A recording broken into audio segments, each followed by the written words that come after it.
Hey, what is going on, guys? It's Lazarus here, back with another MLB The Show 19 video, and today we're going to be going over 10 guys who I believe are pretty underlooked and underrated, but will have a big impact next season. These are also guys that I think you should invest in for Diamond Dynasty in MLB The Show 19. Now, these guys aren't exactly breakout predictions, but rather guys that are just low-key good. So with that being said, let's get right into the video. This guy right here was one of the most interesting stories of the 2018 season. The Yankees desperately needed production from the first base position, so they took a flyer on this former Cardinals prospect, picking him up in a trade for Chase and Shreve, and Luke Voit ended up playing lights out. With the Yankees, he hit .333 with 14 homers and had an OPS up over 1,000, taking the first base job while being one of the best hitters in the entire second half. Whether he can replicate this in 2019 is yet to be seen. But a dude that can bench a plate one-handed has a pretty good chance to be successful. Now in Schoop's case, he's probably more of a bounce-back guy than a sleeper, but I guess you can be both. He had an absolutely terrible 2018 season, but that doesn't mean that people should give up on him. In 2017, he hit .293 with 32 home runs and 107 RBIs, and was one of the best middle infielders in baseball.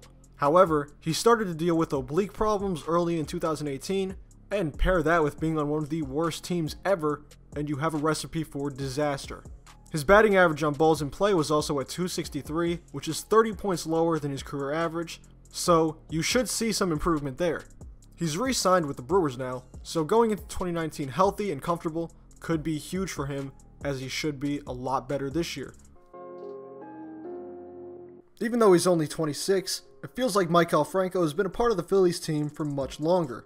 Although he hasn't quite played like the top prospect he was ranked as in the last few seasons, he's been getting better every year. In 2018, he had his best season yet, raising his average 40 points from 2017, from .230 to .270, along with 22 bombs and 68 RBIs.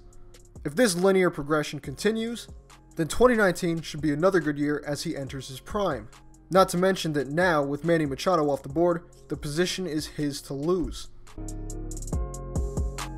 Suarez has been one of the most overlooked players in baseball for the last few years, and the fact that he doesn't get more attention is sort of baffling.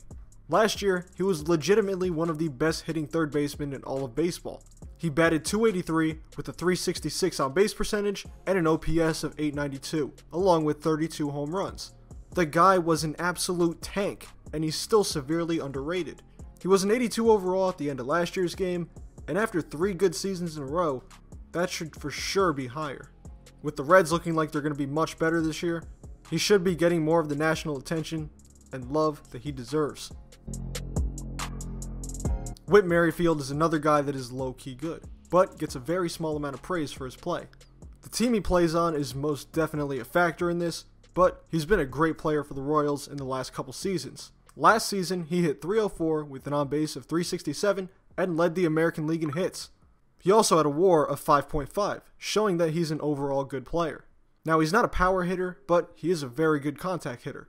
And with San Diego Studios putting a bigger emphasis on contact hitters in the Show 19, he might be a good guy to get your hands on.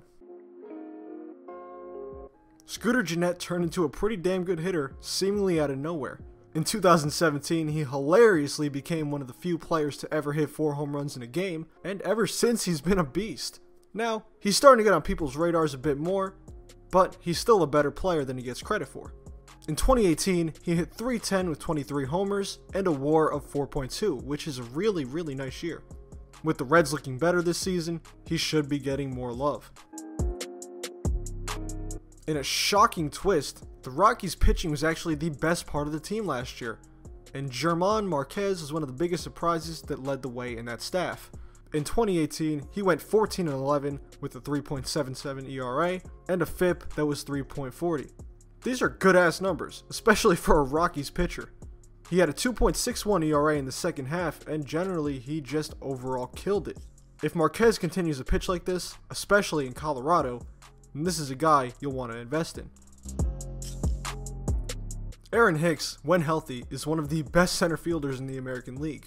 But besides feeling generally underappreciated, most of the fans in his fan base, for whatever reason, don't like him, but that's completely irrational.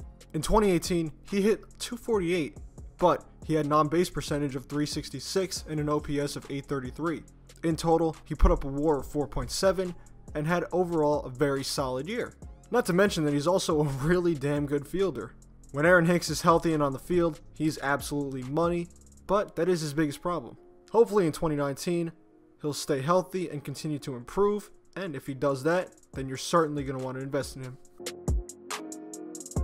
In a disastrous 2018 season for the Mets, Brandon Nimmo was one of the few bright spots as he actually had a pretty nice year.